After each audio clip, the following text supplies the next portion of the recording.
Oi para todo mundo falando da Parashá, com o Rabino Roni Hadid, bem-vindo Rabino Roni Hadid. E Refuah Shlema também, para todos nós. Para todo mundo, Bezat Hashem. A gente vai falar hoje um pouquinho sobre uma das pessoas mais, vamos dizer assim, complexas do Tanakh, que é o Yitro. O Yitro, o sogro do Moshe, aquele que recebeu Moshe em Midian, que no momento que a filha dele falou para ele, chegou um homem e nos salvou, um homem egípcio chegou aqui em Midian e nos salvou, ele falou, quem sabe ele pode casar com uma de vocês, no mesmo momento. Na hora ele já pensou no Shidduch, ou no Bazra, como se fala no... ou seja, ele percebeu o potencial de Moshe, ele tinha uma sensação. E naquela época já o Rashi já escreve que ele estava fazendo tchuvah, ele estava voltando, estava largando as idolatrias de Midian, e portanto ele foi colocado ao lado. Ele era na verdade o Cohen, um sacerdote importante em Midian. Eles acabaram colocando ele de lado, como se diz, afastado, né, de todas as funções, e por isso as filhas também não tinham permissão nem para pegar bebida no poço para os camelos, para o seu gado. E Moshe Rabbeinu chegou lá, fez ordem na casa, Yitro soube agradecer para Moshe por tudo que ele fez. E agora, depois do recebimento da Torá, na verdade é uma discussão aqui, não? Se o que aconteceu aqui foi antes ou depois do recebimento da Torá. A princípio foi depois, porque ele dá ideias para como o povo de Israel pode receber a Torá de Moshe, como aprender, qual a hierarquia que vai ser dada em termos dos maestros mais importantes e menos importantes. E ele chega e diz o Pasuk, vai saber Moshe lechotno et kol asher asa Hashem leParó, e Moshe contou para o seu sogro tudo que Deus fez com o Paró e contra o Egito, sobre tudo que passou com eles desde então que eles saíram do Egito, e Deus salvou eles. Existe um Midrash também que o próprio Yitro era um dos conselheiros de Paró, né, no Egito ainda também. O próximo passuco é um passuco interessante que diz Vaichad Yitro al kol hatová asher asa Hashem leIsrael. Vaichad Milashon, quer dizer, Yitro ficou, a tradução seria talvez espantado, né? Se sensibilizou muito com tudo que Moshe Rabbeinu contou dos milagres que foram feitos. Sim. Mas, como você disse, já existe duas explicações para esse Vaichad, que é trazida já no Rashi, na interpretação do Rashi, que vem explicar qual a sensação ambígua de Yitro no que se refere à salvação do povo de Israel, quando se trata da primeira pessoa que talvez se converteu ao judaísmo, né, naquela época. Sim. Talvez você tenha o Rashi, você pode ver as duas explicações. Eu vou ler para você o Rashi exatamente que você trouxe, Vaichad Yitro. Está escrito que ele se alegrou, esse é o sentido literal que o Rashi traz. E Midrash Acher, um Midrash que o Rashi traz também, que não é no sentido literal, Asabasaró Hadudim, que a carne dele ficou picadinha. Que esse picadinho, ele ficou numa situação de temor. De se torturar, Meatzer alavud Mitzrayim, que ele estava se torturando pela perda de Mitzrayim, que são, na verdade, dois sentimentos praticamente opostos. Que um é ficar contente com a vitória do povo de Israel, e dois é ficar triste com a derrota e com os sofrimentos do Egito. Ou seja, e a colocação certa que você falou, é uma pessoa totalmente complexa. E como é que dá para entender Yitro? Yitro realmente ele estava mais feliz com isso, que ele está se identificando com o povo de Israel, ou ele estava com o passado dele, na época de conselheiro do Yitro, do faraó, ele era provavelmente da elite egípcia, se você é conselheiro do faraó, então você ainda está chorando por essas águas passadas. Você pode imaginar que, na verdade, o próprio Moshe Rabbeinu também conhecia todo mundo lá, provavelmente a elite egípcia, mas o Yitro também, como conselheiro do governo, provavelmente quando Moshe Rabbeinu contou como todo mundo morreu no mar, ele começou a imaginar os seus amigos, conselheiros, os amigos do palácio, alguma coisa sentimental, acaba se comovendo, acaba se mexendo em algum ponto que seria, apesar que eu entendo que eram todos perversos, mas... Sim. Então realmente, como você falou, é um Dumut, um personagem na Torá, difícil de entender qual é o lado dele, para que lado você torce. E a gente tem alguns exemplos desse. O Nor, por exemplo, por um lado, o Nor, Kadosh Baruch Hu fala com o Nor, ele é Navi, e ele durante décadas talvez construiu a arca. Por outro lado, vem Rahamim e dizem, Nor, Katanemunaya, ele era alguém de imuná muito fraca, porque até que quando começou o dilúvio, ele entrou na arca, ele não acreditava que ia ter. Nor é o responsável por toda a salvação da humanidade. E recebeu nevoar de Kadosh Baruch Hu. E ele monta, talvez por décadas, a arca, e luta contra toda a geração em volta dele. E por um lado você fala que ele é Katan Emuná, que ele é alguém como a gente falaria, Katan Emuná, que é alguém com muito cético. Diminuto em crença. Com uma criança muito pequena. E a gente vai ter Adam Arishon. Adam Arishon também é outro complexo. Que por um lado, Adam Arishon, na literatura da Kabbalah, é um ser altamente evoluído. E ele é o exemplo a todos os homens, algo de estatura, algo incrível. Por outro lado, tem Midrashim que falam Adam Arishon Minayah. A Gemara fala que Adam Arishon, ele era alguém totalmente que negava a existência de Deus e coisas assim. Tem Teorim, tem descrições muito extremistas sobre Adam Arishon.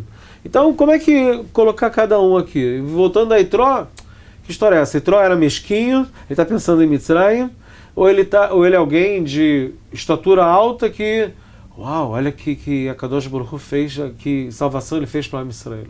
Ou seja, para que time você está torcendo? Que time? A Torá não abre o jogo. A Torá ela fala do jeito que ela fala e a gente... Deixa o resto para você. A gente não sabe como realmente, qual a abordagem, a atitude tem que ter em relação ao Itró. E pode ser que elas não são contrárias. Como todos nós, a gente tem o nosso lado mesquinho mais, o nosso lado menor, e tem o nosso lado maior. Isso os Hassidim gostam de dizer. Tem um passuco que fala da criação da lua e do sol. Shnei Meorot Agdolim, que a maior Katon e a maior Gadol. O passuco começa com os dois grandes astros. Depois fala o astro grande, o sol, e o astro pequeno, a lua. O passuco já tem um paradoxo. Decide, os astros dos dois são grandes ou tem um grande e um pequeno? Aí depende. Quer dizer, aí o Midrash é conhecido que a lua diminui de tamanho.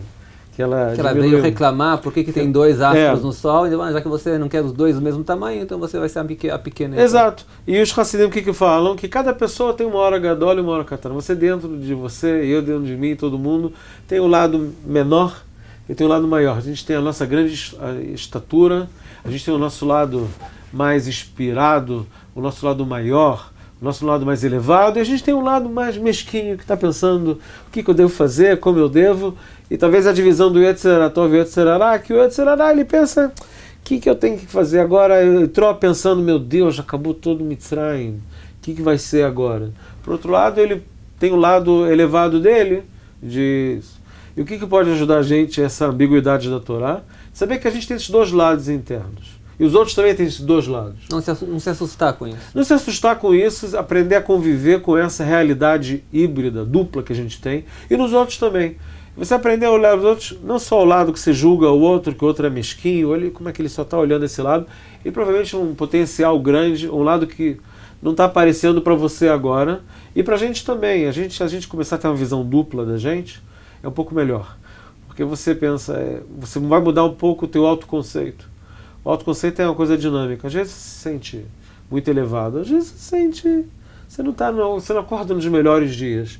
E essa é uma abordagem verdadeira. E talvez seja o motivo que a Torá deixa essa ambiguidade, que pode ser que esses dois lados estão na personalidade complexa, como você definiu, de Itró.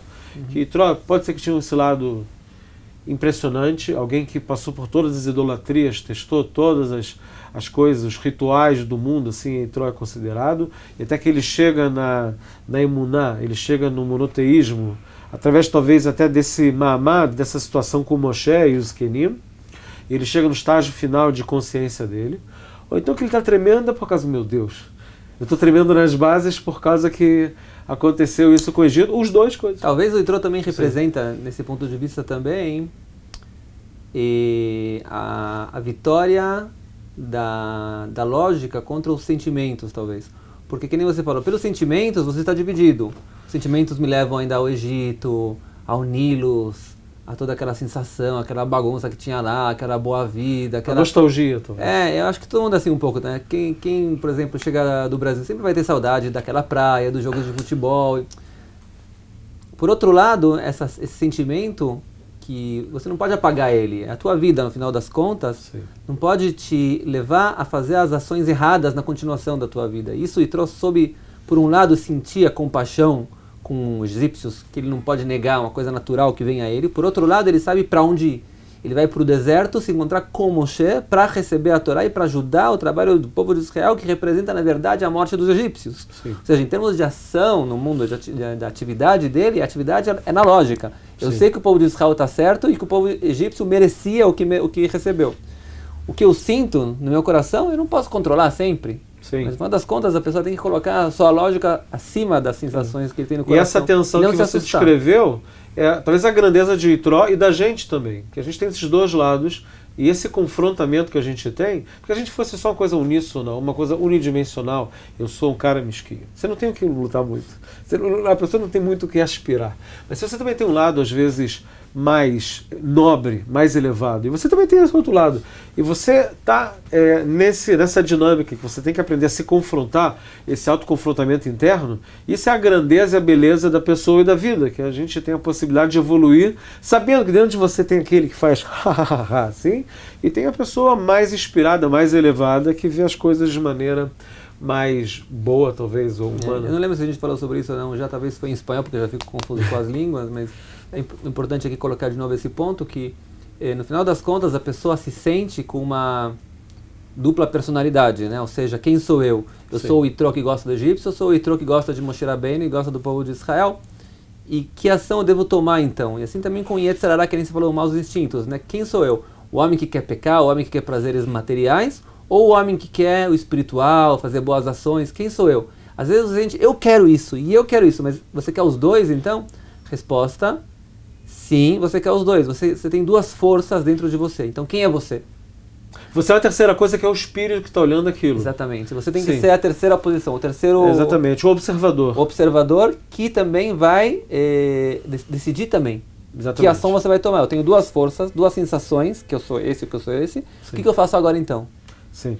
Esse é você. Esse é o verdadeiro você, que tem que ser tomado da mesma maneira como o Itró tomou sua posição então. Sim, escolha. Ok, a gente espera a Bezrat Hashem, esse Shabbat, que a gente tome boas resoluções também. É o Shabbat que a gente recebe a Torá, que são os 10 mandamentos importantíssimos, que deles saem todas as leis, né? Todo o Mussar, toda a ética mundial saiu daqui.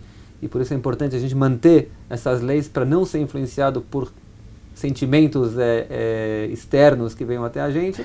Que tenham todos um Shabbat Shalom, tudo de bom para todo mundo.